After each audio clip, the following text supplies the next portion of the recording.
तो सबसे पहला सवाल, how much marks did you score in 12th? 47%. 47%। कितनी इंजीनियरिंग में बैकलॉग्स थी फर्स्ट ईयर में? 13 बैक. 13 बैकलॉग्स थी, 47% थे, तब भी रिकमेंड हुआ है। मैं नहीं मानता।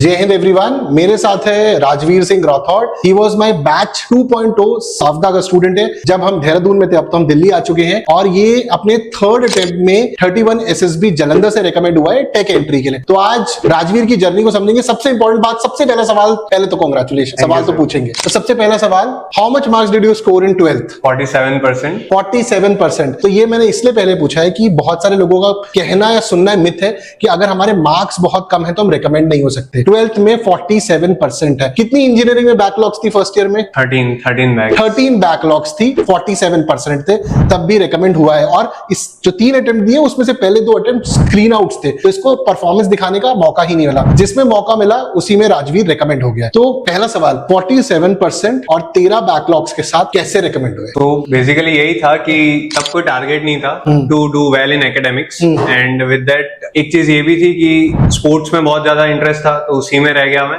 मतलब और फिर when I joined NCC in my second year, in that I got the clarity कि अब कहाँ जाना है, and for that I work and I cleared all my backlogs in third semester itself. And with that third same से लेके last sem तक सब में 9 ऊपर सीजीपीए मैंने स्कोर किया, क्योंकि then I got to know that 60% is minimum criteria to join any from any entry to get recommended. मतलब सीडीएस में तो नहीं है, बट 60% एफकेट वगैरह में चाहिए। मतलब और 10 सीजीपीआई भी मारा? हाँ, 10 सीजीपीए एक सेमेस्टर में 10 मारा इन माय लास्ट सेमेस्टर, और प्रोजेक्ट में भी सेकंड पोजीशन पूरे यूनिवर्सिटी में होल्ड की इन द एग्जीबिशन।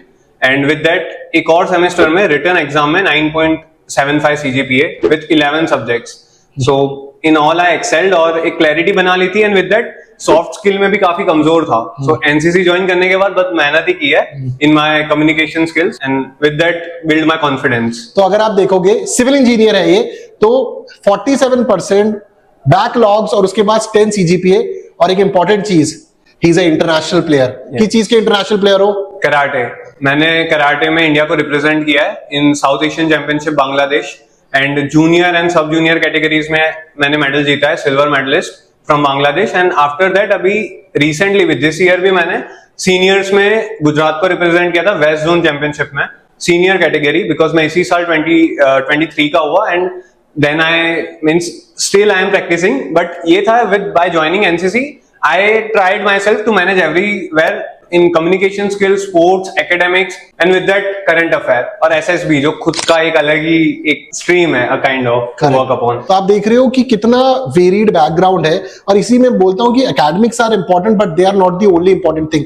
अगर आप पीआईक्यू का फॉर्म पहला पन्ना उठाओ तो उसमें एकेडमिक्स ही एक ऐसी चीज है जो आपके कंट्रोल में है। बाकी सारी चीजें, आपके पेरेंट्स कहाँ जॉब कर रहे हैं, आप कहाँ रहे हो, तो उसमें बहुत सारे फैक्टर्स हैं। बट अगर पीआईक्यू का दूसरा पन्ना देखें, जहां पर आपकी हाइट, वेट, कहाँ जॉब कर रहे हो, एनसीसी करी है कि नहीं करी है, extra curricular, hobbies, interest, entries, extra curriculars, position of responsibility, ये पेज उतना ही इंपॉर्टेंट हो जाता है, क्योंकि ये सारा मोटा मोटा आपके कंट्रोल में है, जिसके अंदर राजवीर ने बहुत ज्यादा मेहनत करी और हेंस उसको रिजल्ट भी मिला। इसी पे एक चीज, एक बहुत अच्छा इंसिडेंट है जो ये जीटीओ का बताएगा। जब ये कमांड टास्क करने गया था तो क्या करा जीटीओ ने? सो जब हम सिटी के लिए जाते हैं तो जीटीओ हमसे 2 मिनट का डिस्कशन करता है। हाँ। तो ये मैं पहले ही सर ने बताया था कि दैट इज लाइक वो तुम्हें दोस्त करके सब पूछ लेता है, मिनी आयो टाइप है। मिनी आयो टाइप है। So when I went there, so he asked me कि कहां से हो, फिर ही टोल्ड मी कि टेल मी अबाउट अहमदाबाद। तो he has visited Ahmedabad in 2011-12. So he asked me directly मेरे प्रोजेक्ट के लिए. So my project was basically for Sabarmati River cleaning and treatment and analysis. So he said, इस पे तो मैंने भी बहुत क्वेश्चन पूछे थे। Yes, exactly. So he asked me everything that how you did. फिर मैंने बताया that I made a traditional method of model to clean it for the people who are living on that river. So he asked me कि तुम गए थे हर village वगैरह implement करने? मैंने बोला yes. So फिर he told me that you are a civil engineer, environmentalist. फिर बोला अब तो तू सोशली भी वर्क कर रहा है, सोशल वर्क कर रहा है। एंड फिर he asked me about sports. तो जब बताया कराटे का, so he told me that मतलब you are standing like this and you are talking like same, and suddenly he said कि as a like this. He told me that honor to meet you, gentlemen, apart from the GTO, and I was very much shocked because this was no one is going to treat you like this in SSB. So कोई नहीं करता. कोई नहीं करता. So that was very much shocking that what to say. So I said thank you sir, and after that he changed the topic. He asked a lot about my Ahmedabad and project and academics and why you want to join armed forces. So from that I didn't say that I am an international player or kind of. I said that I represented India, so I have always that every player has to represent the nation and to see our flag on the top. So that made me that this is something which is adventurous from the NCC, and that I told him. Then after he did that, and that was very much shocking. And then I performed well in CT also in command task, where I was being given a lot of problems. And he played with me. He was very much frank. That I am sitting here by taking sniper. Okay, so gentlemen, don't look back, and a lot of things. And he was giving new problems while doing that, and I resolved. I took time, and my sense of humor and presence of mind was very much high in CT, which I think was a Hence significant. the result. थोड़ी बहुत शायद पीछे से आवाज आए तो don't mind करना, क्योंकि जब हम इंटरव्यू कर रहे हैं पीछे ग्रुप डिस्कशन भी चल रहा है, प्रैक्टिस भी चल रही है फॉर द ऑनगोइंग बैच. तो मैं आपसे अब अगली चीज ये बात करना चाहूंगा कि इंटरव्यू 1.5 घंटे का इंटरव्यू चला है राजवीर का, 1.5 घंटे का. अब 1.5 घंटे का इज अ ह्यूज इंटरव्यू, और बोर्ड प्रेसिडेंट ने लिया था, 3 जनों को लिया था और बोर्ड प्रेसिडेंट ने इंटरव्यू लिया. ये जो बोर्ड प्रेसिडेंट का इंटरव्यू था 1.5 घंटे, क्या पूछा? So starting from like Ahmedabad, he asked me everything, CIQs of Ahmedabad, CIQs of engineering and NCC, and when I was giving pretty good answers, so he asked me so detail about NCC that I want to mention one of the question that when the motto unity and discipline was being inculcated in NCC, launched in NCC. ये NCC की वो website पे भी दिया हुआ है. So this was one of the like unique question because I worked so hard for NCC, and after that technical section was being asked very much about bridges, and a very frequent question was that the new question I found was that the first question was the bridge which is outside the Jalandhar center. So he asked me that which type of bridge is that, and then when I gave the answer with explanation, he was asking that why it is cantilever beam or why it is overhanging beam kind of. So this was the interview part. He asked me everything about my family, my neighbors, that where I put my time, my routine, all the thing. And I came to know that he was cross-checking that the things I am speaking in my routine was coming with when I say that I am spending with my time with my mother. So I even mentioned that I used to watch vlogs in lunch time with my mother because my mother loves to watch a vlog on YouTube. So that's how. Then when he asked the relation, weakness, that what your friends find in yourself, and everything, nothing was being missed in the interview. And a very frequent question was one of like 47%, as sir told, that how was your father's reaction? So I said that Indian mentality of parents is very basic, that they used to react, but somewhere I gave them confidence, that assurance that I will do well. You did well. Yes, now I did well. हाँ, तो अब इसके and okay, एक चीज, वो 47% वाला reaction और जो मम्मी पापा का था और रिकमेंडेशन वाला रिएक्शन, क्या फर्क है दोनों में? क्या मतलब? बहुत फर्क है. मतलब उस टाइम शायद मेरे 47% थे तो सब लोग दुख में थे, मैं भी था. एंड अभी सब like all are happy. They came to, and it is very basic thing.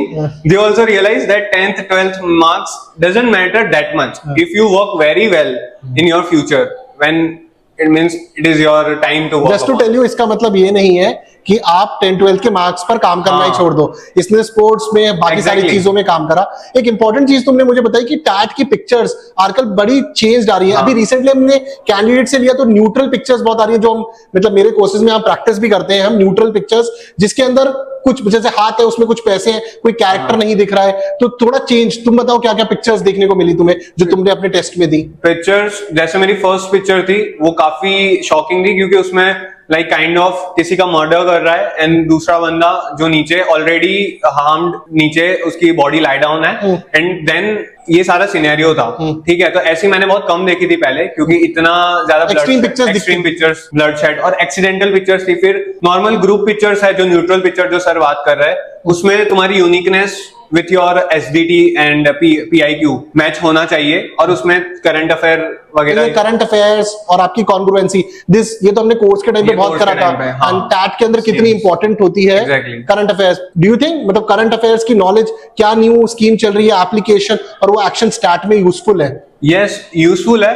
और मतलब मैं एक चीज और कहूंगा कि उसे लिमिट में यूज करना Correct. चाहिए, हाँ, ये नहीं कि पूरा ही भर दिया। सारी स्टोरीज में तुम लोग IQ नहीं डाल सकते। हाँ, so few should be of your own experience, और जहां तुम्हें अपना एक्सपीरियंस नहीं इतना आ रहा तो वहां तुम इस आइडिया को लेके खुद को इसमें इंप्लीमेंट करो कि how you will perform if you are like social worker और एनजीओ चला रहे हो या फिर तहसीलदार हो और इंप्लीमेंट करनी है ये स्कीम, और अपना नॉलेज यूज करो जो आपके बैकग्राउंड से मैच होता हो। ऐसा नहीं कि अपार्ट फ्रॉम लाइक अगर आप नॉन टेक के बंदे हो और टेक्निकल फील्ड की ही चीजें लिखे जा रहे हो, आर्टिफिशियल इंटेलिजेंस हो गया सारी की सारी, सो ये बैकफायर भी करती है कभी कभी, क्योंकि मैच नहीं होता, कॉन्ग्रुएंसी नहीं आती आपके थॉट्स के साथ। एंड अब पता ही है कि साइक कितना डिफिकल्ट है, अगर उसमें नहीं हुआ तो फिर दिक्कत हो जाती है। एक इंपॉर्टेंट चीज जो स्निपेट में बताओ कि जब तुम टेक्निकल एंट्री के लिए जा रहे हो, TGC, SSC tech, like you are a civil engineer, कोई मैकेनिकल होगा, कंप्यूटर साइंस होगा, किस तरीके के सवालों की प्रिपरेशन करनी चाहिए अपने को?